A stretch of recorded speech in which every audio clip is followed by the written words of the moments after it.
আকাশ আজ অন্যরকম নীরব। তারাগুলো যেন কথা বলতে ভুলে গেছে।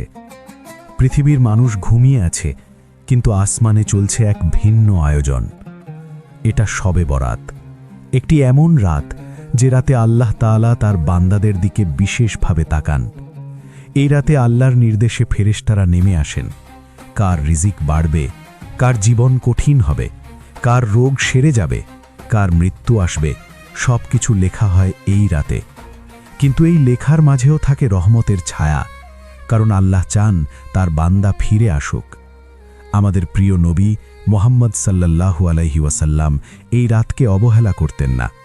তিনি একাকী দাঁড়িয়ে থাকতেন নামাজে, সিজদায় পড়ে দীর্ঘ সময় কাঁদতেন। এই কান্না নিজের জন্য নয়, এই কান্না ছিল উম্মতের জন্য। নবীজি সাল্লাল্লাহু আলাইহি ওয়াসাল্লাম বলতেন, এই রাতে আল্লাহ তার অনেক বান্দাকে ক্ষমা করেন। তাই তিনি দোয়া করতেন, হে আল্লাহ, যারা আমাকে বিশ্বাস করেছে তাদের কাউকে বঞ্চিত করো না। এই রাতে আল্লাহ ঘোষণা দেন, আছো কি কেউ ক্ষমা চাইবে, আমি ক্ষমা করে দেব। আছো কি কেউ বিপদে আছো, আমি মুক্তি দেব। আছো কি কেউ আমার দিকে ফিরতে চাও, আমি তোমার অপেক্ষায়। কিন্তু দুঃখের বিষয়, অনেকে এই ডাক শোনে না। তারা মোবাইল স্ক্রিনে ডুবে থাকে, দুনিয়ার কথায় ব্যস্ত থাকে, আর আল্লাহর দরজা খোলা থাকলেও তারা দরজায় কড়া নাড়ে না। শবে বরাত আমাদের মনে করিয়ে দেয়, সময় সীমিত, জীবন অনিশ্চিত, আর রমজান খুব কাছে।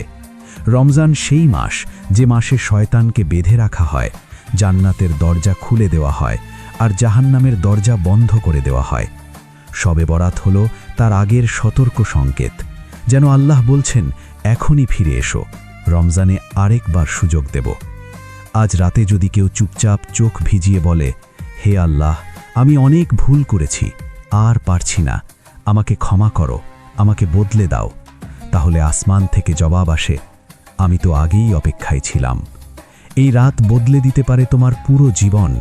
এই রাত তোমাকে পৌঁছে দিতে পারে রমজানের আলোয়, আর সেই আলো তোমাকে পৌঁছে দিতে পারে জান্নাতে।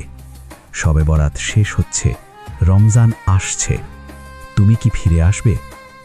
এই শবে বরাতে তুমি আল্লাহর কাছে কি চাইলে?